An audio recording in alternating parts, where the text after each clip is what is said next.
வணக்கம் நண்பர்களே. இந்த மாதிரி அடர் ஆரஞ்சு நேரத்தில் அதிக சுவை கொண்ட இந்த மாதிரி கமலா ஆரஞ்சு பழங்களை உங்கள் வீட்டிலேயே மரங்கள் வளர்த்து பழங்களை அறுவடை பண்ண முடியும்னு சொன்னால் நீங்கள் நம்புவீங்களா? நீங்கள் இப்போ பார்த்துட்டு இருக்கிறது நம்ம வீட்டு தோட்டத்திலேயே வளர்த்து 1.5 வருஷ போராட்டத்துக்கு அப்புறமா முதல் பழத்தை அறுவடை பண்ணியிருக்க கமலா ஆரஞ்சு பழம். பொதுவாக இந்த மாதிரி ஆரஞ்சு பழ வெரைட்டி எல்லாமே மலைகளில் மட்டும்தான், குளிர் பிரதேசங்களில் மட்டும்தான் வளரும்னு சொல்லி நினச்சிட்டு இருக்கோம். ஆனால் நம்மளை மாதிரி சமவெளி பகுதிகளிலையும் இது வளர்க்க முடியும் அப்படின்னு சொல்லி இப்போ விவசாயிகள் வளர்த்து காட்டிகிட்டு இருக்காங்க. சரி, அந்த மாதிரி நம்ம வீட்டு தோட்டத்திலேயே ஒரு மரம் வளர்த்து பார்க்கலாம் அப்படின்னு சொல்லி தான் இந்த கமலா ஆரஞ்சு மரம் நம்ம வீட்டில் வாங்கி நடவு பண்ணி வச்சுருக்கோம். சரியாக 1.5 வருஷம் போராட்டத்துக்கு அப்புறமா இப்போ தான் ஒரே ஒரு பழத்தை அறுவடை பண்ணியிருக்கோம். எங்கே இந்த மரம் தேருமா தேராதா அப்படின்னு சொல்லி ஒரு சந்தேகத்திலே இருந்தோம் நம்ம. ஆனால் ஒரே ஒரு பழத்தை காய்ச்சி நமக்கு ரொம்ப சந்தோஷத்தை கொடுத்துருக்கு இந்த கமலா ஆரஞ்சு மரம். இந்த கமலா ஆரஞ்சு கன்று நம்ம வீட்டு தோட்டத்தில் வாங்கி நடவு பண்ணி 1.5 வருஷங்கள் ஆகுது. வாங்கி நடவு பண்ணும்போதே பெரிய கன்றாக பார்த்து தான் வாங்கி நடவு பண்ணோம். அதனாலேயே வளர்ச்சி கொஞ்சம் ஸ்லோவாக தான் இருந்துச்சு. பொதுவாக இந்த சிட்ரஸ் வகை பல வெரைட்டிகள் எல்லாமே வளர்ச்சி கொஞ்சம் ஸ்லோவாக தான் இருக்கும், க்ரோத் ஸ்லோவாக தான் இருக்கும். அதே மாதிரி தான் இந்த கமலா ஆரஞ்சு மரமும் வளர்ச்சி ரொம்ப ஸ்லோவாக தான் இருந்துச்சு. சரி, இது தேருமா தேராதா அப்படின்னு சொல்லி ஒரு சந்தேகத்திலே பார்த்துட்டு இருந்தோம். அப்போ தான் டக்குன்னு மரத்துலேருந்து நிறைய பூக்கள் பிடிச்சது. சரி, இந்த பூக்கள் எல்லாத்தையுமே நம்ம அலோவ் பண்ணக்கூடாது அப்படின்னு சொல்லிட்டு பூக்கள் எல்லாத்தையுமே கிள்ளி விட்டுட்டோம்.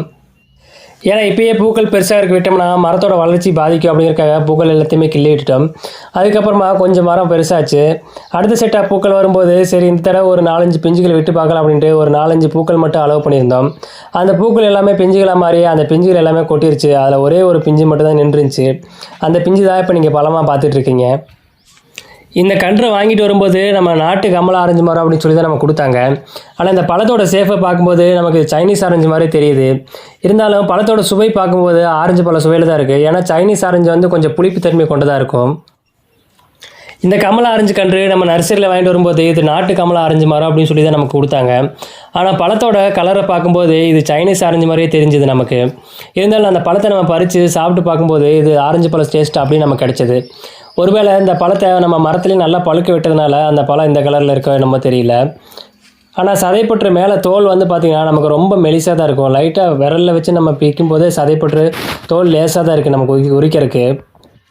இந்த கமலா ஆரஞ்சு மரம் நம்ம வீட்டில் வாங்கி நடவு பண்ணதுலேருந்தே இதோட வளர்ச்சி ரொம்ப ஸ்லோவாக தான் இருந்துச்சுன்னு நான் சொன்னேன் இல்லையா? அது வளர்ச்சி எந்த அளவுக்கு ஸ்லோவாக இருக்கும் அப்படின்னு பார்த்தீங்கன்னா, இது இந்த புது தளிர்கள் வரும். அந்த புது தளிர்கள் ஒரு 2 இன்ச்சு 3 இன்ச்சு வளரும், அவ்வளோதான். அதோட அப்படியே ஸ்டாப் ஆயிரும். அடுத்து ஒரு 3 மாதத்துக்கு அந்த மரம் கோமா ஸ்டேஜுக்கு போயிடும் போல். அதுக்கப்புறம் 3 மாதம் கழிச்சு தான் அதுலேருந்து புது தளிர்கள் வரும். இந்த மாதிரியே தான் 1.5 வருஷமாக ஸ்டெப்பாக வளர்ந்துட்டுருக்கு இந்த மரம். ஆனால் ஒவ்வொரு தடவையும் புது தளிர்கள் வரும்போது அதுலேருந்து பூக்களோடு தான் வரும். அந்த பூக்கள் எல்லாத்தையுமே நம்ம அலோவ் பண்ணாமல் கிள்ளி விட்டுட்டே இருக்கோம். ஒருவேளை நம்ம பூக்கள் நிறைய அலோவ் பண்ணி பிஞ்சுகள் நிறைய பிடிச்சிது அப்படின்னா இந்த மரத்தோட வளர்ச்சி இன்னும் ரொம்ப பாதிக்கும். மரம் பெருசே ஆகாது. அதுக்காக தான் நம்ம பூக்கள் எல்லாத்தையுமே கிள்ளி விட்டு வளர்த்துட்டு இருக்கோம். இந்த கமலா ஆரஞ்சு மரத்தோட வளர்ச்சி எப்படி இருந்துச்சுன்னு சொல்லிட்டேன். இதுக்கு நீர்ப்பாசன முறைகள் எப்படி இருக்குன்னு சொல்கிறேன். இதுக்கு நீர்ப்பாசனம் அப்படின்னு சொல்லி பார்க்கும்போது ரொம்ப ட்ரையாகவே நம்ம வளர்த்து மெயின்டைன் பண்ணணும். ஏன்னா பொதுவாக அந்த சிட்ரஸ் வகை பல மரங்கள் எல்லாத்துக்குமே தண்ணீர் பாசனம் அதிகமாக கொடுக்கக்கூடாது. ரொம்ப ட்ரையான இடத்துல கூடயுமே இந்த மாதிரி ஆரஞ்சு, சாத்துக்குடி போன்ற மரங்கள் எல்லாத்தையுமே நம்ம வளர்க்க முடியும். அடுத்ததாக இந்த பழத்தோட வெயிட் அப்படின்னு பார்க்கும்போது கண்டிப்பாக ஒரு 100 கிராமுக்கு உள்ளதாக இருக்கும். நம்ம கடைகளில் வாங்குற மாதிரி ரொம்ப பெரிய சைஸ் பழமால கிடைக்கல. ஓரளவுக்கு மீடியம் சைஸில் தான் பழம் வந்திருக்கு. இருந்தாலுமே பழம் நல்லா பார்க்க கலர்ஸ், டெக்ஸ்டர் எல்லாமே சூப்பராக இருக்குது.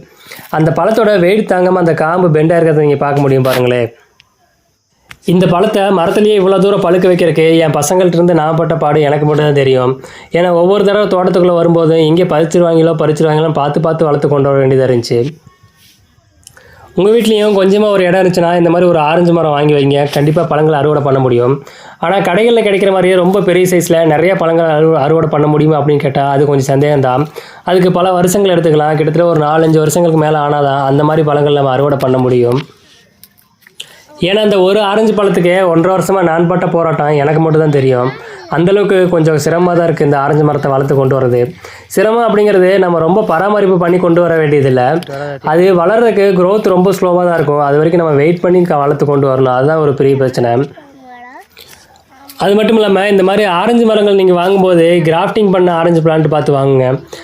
அதில் மட்டும்தான் நமக்கு பழங்கள் சீக்கிரமாக கிடைக்கும். ஒருவேளை நீங்கள் விதைக்கன்று வாங்கிட்டீங்க அப்படின்னா அதுலேருந்து கிட்டத்தட்ட ஒரு 5-6 வருஷங்களுக்கு மேலே ஆகும் பழங்கள் வர்றதுக்கு.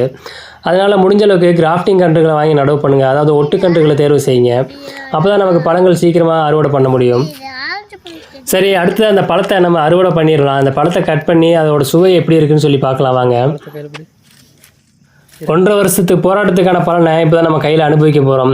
என்னப்பா இது ஒரு பழம் அறுவடை பண்ணுறதுல அவ்வளோ பெரிய விஷயம் அப்படின்னு கேட்டிங்கன்னா, இந்த மாதிரி ஒரு பழத்தை வளர்க்குறக்கு எவ்வளோ கஷ்டப்பட்டு போனோம் எங்களை மாதிரி கார்டனிங் லவர்ஸ்க்கு மட்டும்தான் தெரியும். சரி, இந்த பழத்தை கட் பண்ணிடுவோம்.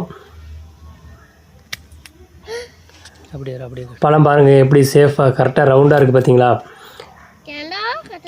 கடைகளில் கிடைக்கிற பழம் மாதிரியே இருக்குது, ஆனால் சைஸ் மட்டும்தான் ரொம்ப சின்னதாக இருக்குது. கொஞ்சம் பெரிய சைஸ் பழமாக வந்தது நமக்கு நல்லாயிருக்கும். ஒருவேளை மரம் பெருசானதுக்கப்புறமா அதோட பழங்களோட க்ரோத் கொஞ்சம் பெருசாக அதிகமாக இருக்கலாம். சரி, இந்த பழத்தை உரித்து சாப்பிட்டு பார்த்துருவோம் டேஸ்ட் எப்படி இருக்குது. பழம் பார்க்கறதுக்கு நல்லா தான் இருக்குது, ஆனால் டேஸ்ட்டு புளிப்பாக இருக்குமா இனிப்பாக இருக்குமான்னு எங்களுக்கும் தெரியாது. இப்போ தான் முதல்ல சாப்பிட போகிறோம். உரிக்கிறதுக்கு கொஞ்சம் சுலபமாக தான் இருக்குது, கமலா ஆரஞ்சு மாதிரி தான் இருக்குது. ஏன்னா கமலா ஆரஞ்சு மட்டும்தான் மேலே தோல் பகுதி லேசாக இருக்கும், நம்ம லைட்டாக உரிச்சாலே இது மாதிரி உரிச்சிடலாம். உரிக்கிறதுக்கு கொஞ்சம் சுலபமாக தான் இருக்குது, கமலா ஆரஞ்சு தான். அது டேஸ்ட் நம்ம சாப்பிட்டு பார்க்கும்போது தெரியும் அதோட சுவை எப்படி இருக்குது அப்படின்னு. கலர் பாருங்கள், உள்ளுக்குள்ளேயும் நல்லா ஆரஞ்சு நிறத்தில் தான் கலர் இருக்குது. இந்த பதிவு உங்களுக்கு பிடிச்சிருந்தா ஒரு லைக் போட்டுருங்க. மேலும் இது போன்ற வீடு தோட்டம் மாடி தோட்டம் பற்றிய தகவல்களை தொடர்ந்து தெரிஞ்சுக்க நம்ம சேனலை சப்ஸ்கிரைப் பண்ணிக்கங்க. கூடவே பக்கத்தில் இருக்க பெல் ஐக்கனையும் கிளிக் பண்ணிக்கங்க. அப்போ தான் நான் போடுற வீடியோக்கள் தொடர்ந்து உங்களுக்கு வந்துகிட்டே இருக்கும். பழம் இனிப்பாக தான் இருக்குது, ஆனால் ரொம்ப இனிப்பாக இருக்குன்னு சொல்ல முடியாது. கொஞ்சம் புளிப்பு சுவை கலந்து இனிப்போடு தான் இருக்குது. ஒருவேளை மரம் பெருசாகும் போது இனிப்பு சுவை அதிகமாக மாறலாம். இந்த பதிவு உங்களுக்கு பிடிச்சிருந்தா ஒரு லைக் போட்டுருங்க. மேலும் இது போன்ற பதிவுகளை தொடர்ந்து பார்க்க நம்ம சேனலை சப்ஸ்கிரைப் பண்ணிக்கங்க.